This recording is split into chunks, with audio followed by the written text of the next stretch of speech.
In the fall of 2015, I went to study abroad in London, and a place I've always wanted to visit was Venice, that magical city built on water. Tickets from London were cheap, so we decided to fly out to Italy for the weekend. This was part of my experience. My friend Emily from Part 1 got stopped at security. Jackson and I were not pleased with the holdup. It was raining, but we'd be able to take off. This time we'd be flying out of Gatwick to Marco Polo Airport. And for the children, we have a very popular EasyJet memorabilia. If you'd like to purchase anything from our boutique service, you will find all of the information inside the brochure, which is located in your... We're going to Venice. We're getting in at night, and there's these keys that we gotta go pick up because we rented an Airbnb, so hopefully we can find it. Our search started with a bus ride, then we hit it on foot. According to the GPS, we were getting close. Sure enough, we found what we were looking for. Now we just had to find the house we were renting. We weren't quite sure if we were in the right spot, but the key opened the door, so that was that. We got up early to start exploring the city. To navigate Venice, you gotta walk narrow alleyways and take lots of boats. We were on the hunt for a water taxi that could take us to San Marco Square. Once on board, we were already starting to see what made Venice so special. You felt like you had traveled back in time. Once we got to the square, we realized the Church of St. Marcus was under construction, but it was still a mob scene regardless. We decided to see the Doge's Palace.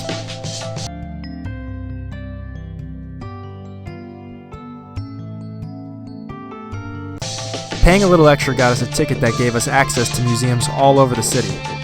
Inside the palace, Jackson found his twin, the ceilings were made of solid gold, Jesus was everywhere. I took lots of pictures, the view of the lagoon was breathtaking, there was a big-ass gun. It's a big-ass gun. We walked a lot of steps, I found this golden curtain, then this golden nose picker. Jackson tried to capture me in my element, and we took the time to appreciate where we were. Back outside, the clock tower was booming. We took that as a sign to begin a search for a little lunch spot. After nailing down a place, I ran back in to grab us a couple drinks.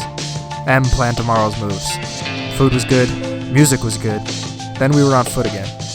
And then we got tired of walking, so we chilled out on this here bench. We capped the night with some beers by the canal, and then this absolutely gorgeous pizza, which also burnt my hand pretty good. The following day, we were back on the water, headed out to Murano, which is the glass-blowing island. But first things first, we had to stop and get some gelato. After taking our own self-guided tour for a little while, we headed into the glass factory showroom. The different colors, the shapes, the sizes, it was all fascinating and hard to believe it was simply glass. After that beautiful display, we hopped on yet another water taxi to Burano. Not Murano, that's Burano with a B. I know, it's slightly confusing. This tiny island was primarily for fishing and it sported very colorful buildings spread throughout the area. This would be the place for a good meal, and for dessert, a peaceful sunset. The final water taxi for the day packed us in real tight, and when we finally made it back to central Venice, our exhaustion made us realize just how much we'd been up and on our feet for the entirety of the day. My legs feel like jelly.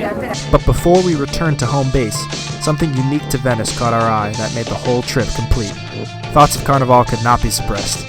Once we made it to the Airbnb, our trio concocted one of the finest pasta dinners, and for the cheap, relative to how much we'd been paying for meals out and about in the city. That brilliant and final meal prepared us for the early morning wake-up, the waiting in the darkness, the bus ride to the airport, and the flight that would take us back to London.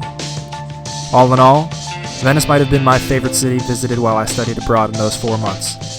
There honestly isn't another place on earth even remotely like it. Thus concludes Part 4.